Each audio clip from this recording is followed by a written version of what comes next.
Warriors Fan TV, our first international roundup of the game. Storm 30, New Zealand Warriors 22. Last night at AAMI Park. I've got Ricky here from Melbourne over there in Melbourne. What's up, Ricky? What's going on, Nick? Yeah, I'm well, thank you, mate. Yourself? All good, all good. Well, could be better, but we'll get into that in just a second. And we've got Tani over in West Auckland. What's happening, Tani? Yeah, all good, mate. Thank you. Thanks for having me here. All good, man. Hey, listen, let's kick into it. Ricky, I'll come to you first, bro. Look, we saw the celebration, the ambience of AAMI Park, but TV does not do it justice. Give us how the emotions and everything was going on in that stadium before the game, during the game, and after the game, stuff like that, bro. Yeah, well, I mean, this is my third Anzac game in Melbourne. And every year, we go on with the hopes of walking away with that dub. Since 2014, I think we haven't yet, but no, it was an awesome atmosphere. Every year, Warrior Nation and Richard Morgan always put on an event at Holiava Bar, which is just down the road. We always get like a massive conglomerate of Warriors fans that start off there. We're normally there for a few hours. Sir Pete sometimes gives us a call there. But yeah, we all conglomerated there. We all headed down to the stadium. And man, Storm, they definitely know how to put on a show. They know how to, that they can control the lights there. It's dark, so the whole stadium goes pitch black. It's pretty surreal, being part of the whole Anzac tradition, the national anthems, especially, being New Zealand and an Australian team. And man, the Warriors support there is insane. I know Brisbane and Gold Coast always talk about the away support there, but I think Melbourne's coming close. I think the way the boys are playing, it could be a home game for us. And am I right in hearing the drums, bro? Were the drums there, or was that just some sort of sound effects? Yeah, to be honest, I didn't see the drums. So I don't know whether they had them like up on a stage somewhere or somewhere in the corner. They were definitely enforced, but yeah, I don't know if it was the physical drums or an audio. But yeah, it's always good to hear those drums, especially when you're in Australia. Tanya, bro, I'm going to come to you, cuz. Give us your thoughts on the game overall, bro.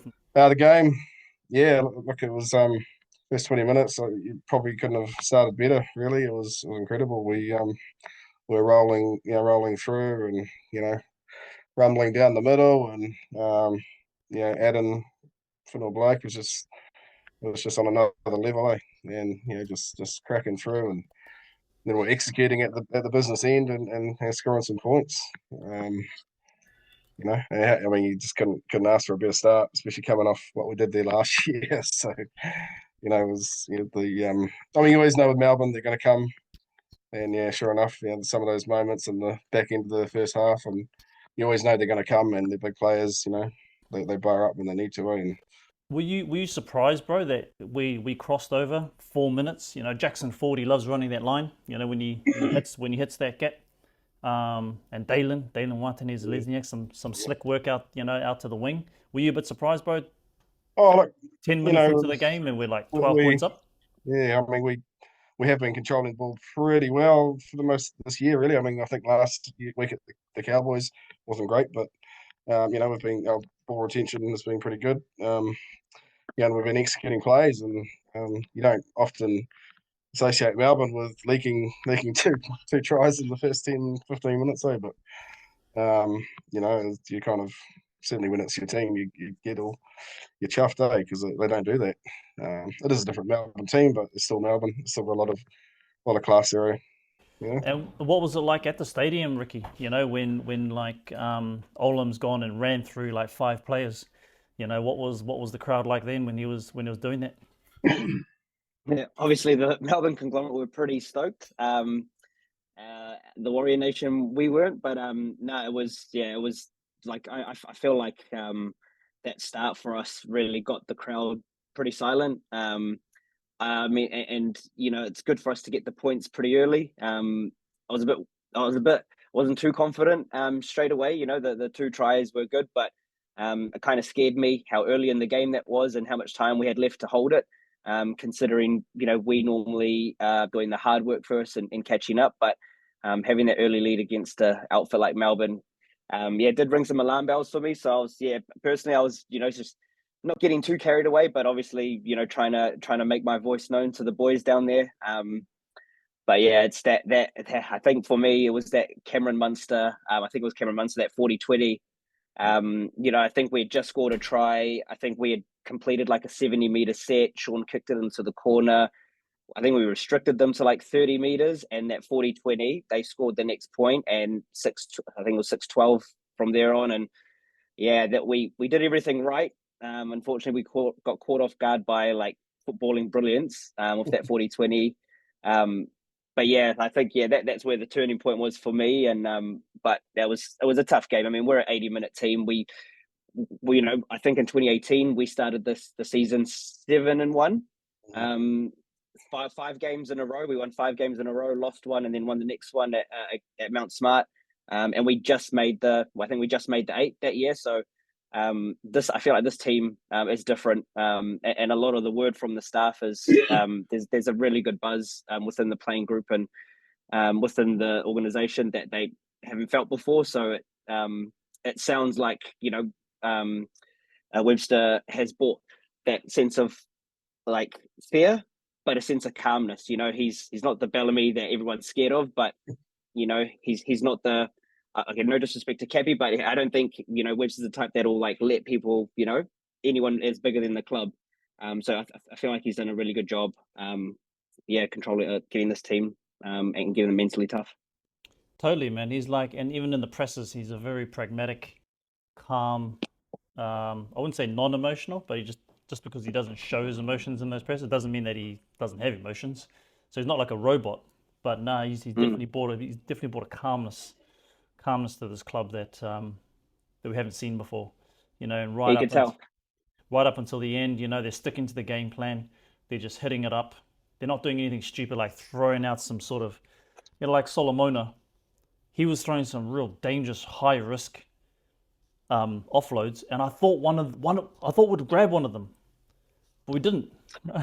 well, I'm pretty sure Dallin, jammed up a few times. I think 3 times. I need to watch it again, but I think he jammed up like 3 times trying to go for that. And when you commit to make one of those, intercept passes and you miss it, then it's very close to game over for a try. So I think the idea was there, but just couldn't execute it. Who's the standout for you, bro? Man, Addin and Sean. I think for me it'd be hard to sort of separate those two. Sean he's just been on another level in terms of how he plays his football. Dill's played well.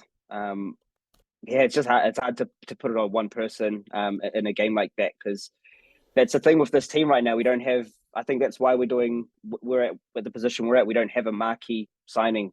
We don't have that one player that everyone relies on to get the job done. We've got a lot of low-key signings, and I think everyone's just doing their job. And I think people also forget that Tohu Harris is basically like a new signing for us. His inclusion in our team this year goes unnoticed. He didn't play at all basically the whole year he was gone. So people forget that he's probably our biggest inclusion. So it's good. I heard in the press conference that hopefully it's positive, and he's hoping not to miss too many games. Tanya, bro, was there any one player last night that kind of stood out for you? That sort of. I guess 3 periods. I guess that start. It was Addin just through the back end. I think it was kind of. There's just about everyone really. I couldn't really single anyone out, because I think the way we had to band together, like literally sellotaping together to try and get to the end of the game. And still, we're within an earshot, really. We're a half break away from, skipping out with 2 minutes to go and potentially going another grandstand finish, through everything that had happened. So plenty of stuff felt like it didn't fall our way during, and, what our team of old would have, potentially capitulated, Absolutely. Like, I said it on my TikTok this morning, massively proud for the boys' performance, for staying in there, fight, hunger, desire, not giving up, that resilience that we keep on talking about. So, us as fans, what more could we ask for? I mean, I'm not speaking for every fan, but for me, that's all I really ask for, bleed for the shirt. And then I suppose us as fans need to show up for the players as well. So, but let's switch it over. Let's talk about the officiating. I'll come to you first, Ricky. Whenever this happens, social media is just on fire. and NRL hating us and everything like that. But let's bring it down to calm heads. That's the reason why we do this a day later. If you wanted a calm response from me, you should have done this in a couple of weeks because I'm still fuming. But I understand One there are day's probably not long children. Yeah, it definitely isn't. I understand there's probably children watching, so I'll try and keep it PG. But man, I feel like as a fan, I'm kind of numb to that now. It doesn't affect me anymore when these bad calls happen. It kind of you kind of, it is sport. These things do happen. They're 50-50 calls. Sometimes they don't go our way. I do agree with you, Nick. I think I mean, it's different when you're watching it in the stadium, but from what I saw, I think a few calls did go our way as well. So you can't always blame the ref. I mean, we put ourselves in a position to win the game, and unfortunately, Storm they outclassed us just at the death. It's an 80-minute game. There were a few errors that we could have done that on our own back that would have changed the result 100% more than any calls would have done. But if we're gonna target one particular call, I think one that frustrated me and probably a lot of other people was the Dylan Walker send off. I've watched that again and again. Like, I find it as an aggressive tackle, maybe a bit of carelessness, but a carelessness will warrant a penalty. I didn't think it deserved a sin binning, and on top of that, potentially a 2-game ban. Like, oh man, yeah. I don't know if you want to chime in on this because I'm getting heated already just talking about it. But that two game suspension, I don't know if it's official. I think that's only if he pleads guilty. Yeah. But that's going to be a huge loss for us. But again, on that note, it's exciting to see other people step in. And with Harris out, with Charnze out, with Dylan Walker out, these young guys are going to come through and fill that position, I reckon. For me, it's consistency. It's consistency across the board, right? We've seen that happen in a much worse way, right? And nothing's happened. Nothing's happened to that player. I'm not saying that we should do it and get away with it. What I'm saying is just like there needs to be a consistency across all the calls, right? So, getting slammed to the ground, his head went back. He was actually going for the ball. His elbow, from what I can see, slipped up into his face. His head had already made contact with the ground, and then his arm came up to his face, right? But you fast forward about 30 minutes after that, and then Dylan Walker gets an arm wrapped around his neck, and it's not even a penalty. Definitely not a sending off, and we know which player did that. I think for me, if I'm going to answer my own question, it's those consistencies. If they're laying all over our players and not letting our players get up, and there's no ruck infringement, there's no 6 again, there's just inconsistencies throughout some of those games. Look, I'm not a referee. I will never know what it's like to be a referee at the highest level. The referee's got a job to do. I know it's difficult. Let's just get a little bit more consistencies going. That's all I'm going to say anyway. Yeah, Tanya, that's all we ask for. Yeah, that's all we ask for. Well, that's it. It's consistency in it, and at the end of the day, you get twos and throws throughout an 80-minute game. But there's always things that sort of stick out in one's mind, isn't there, that kind of swung momentum and the like. Obviously, you touched on the send off. Half as what do you want to say about that? It's happens all the time, there was one when when Michael Ennis was even like, oh, that is not a penalty. And I think it was Sean, I think it was Sean dragging someone down to the ground or something. And Michael Ennis was just like, if you're sitting in front of him, he'd just be shaking his head. Like, that is ridiculous, This is rugby league. The try, whether he should have given a try when there's 6 hands floating around in the mix, being that confident to give a try, I don't know. But he gave it and they couldn't turn it over, could they? So coach was a bit upset about that one by the looks of it. He's sitting there shaking his head. So yeah, that swings around about sun up. But yeah, when you're playing Melbourne, you just can't really give those opportunities there. And when you're not helping yourself on occasions as well, the ball just starts rolling. Pretty hard to stop. Yeah, 100. And I suppose it comes back to, I'm always reminded that if we want to be a top 4 side, we need to be playing better, so that when those things happen, we don't give the referee any chance, right? Because we're playing so good. So at the minute, we're not a top 4 side. Let's be real. And in these kind of like these big games, we're kind of having to rely on those calls going our way, and they never do.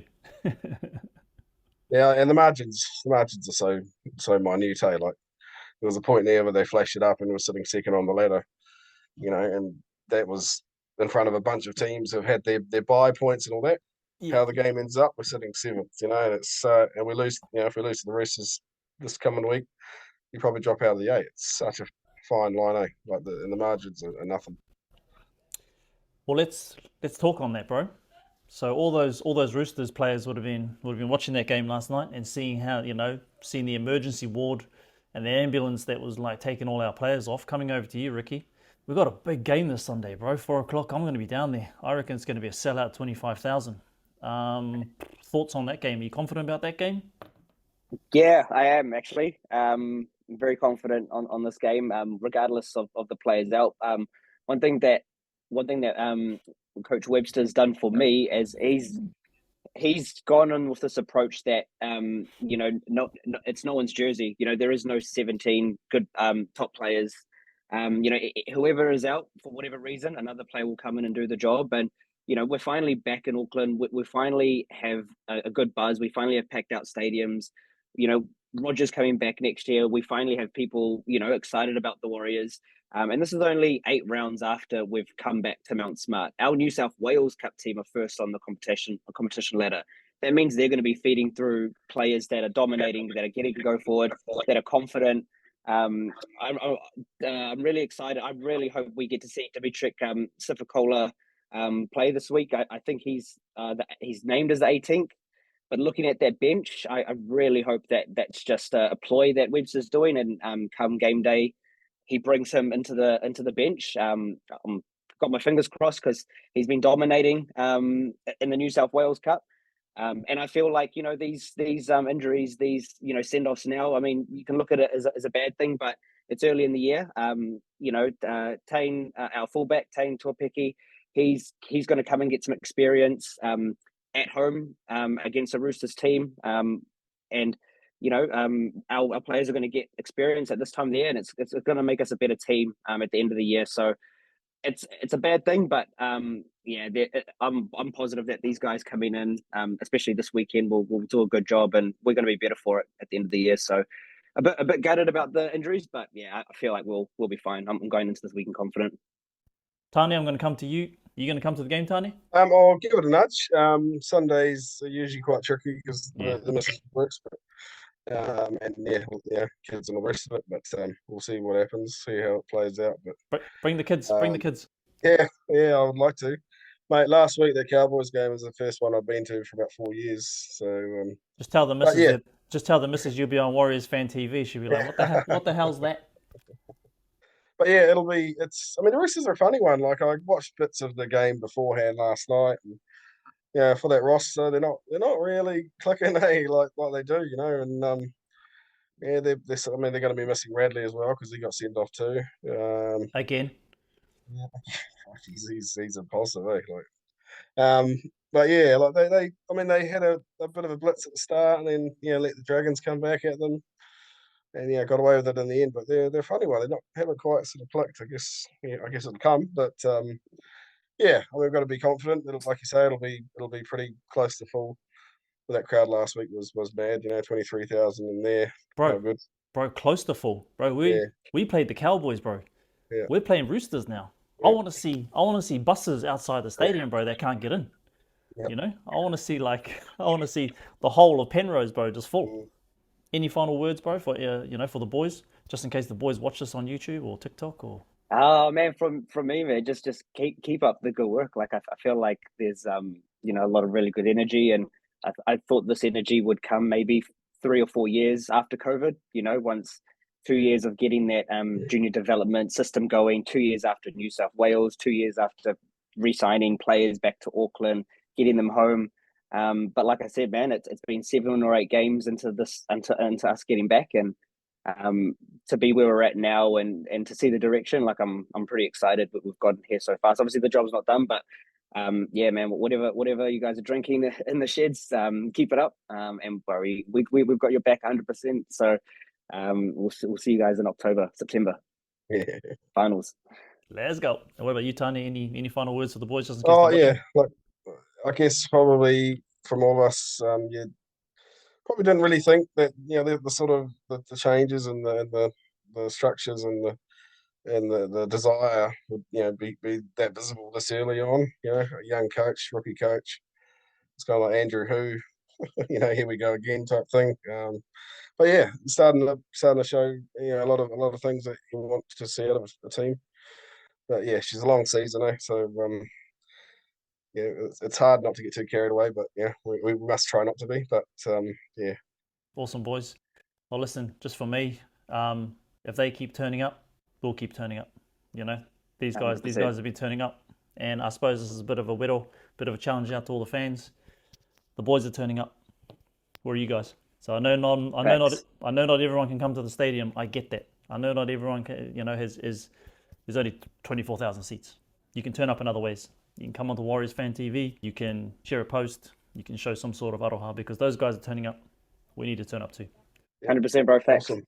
Facts. Boys, appreciate you guys coming on the show, man. Warriors Fan TV, our first international fan. Any other international fans want to come on here? This channel is for you. 100%. Shout Cheers, out, Nick. gentlemen. Yes. Thanks, man. Later, bro. Thanks for having me.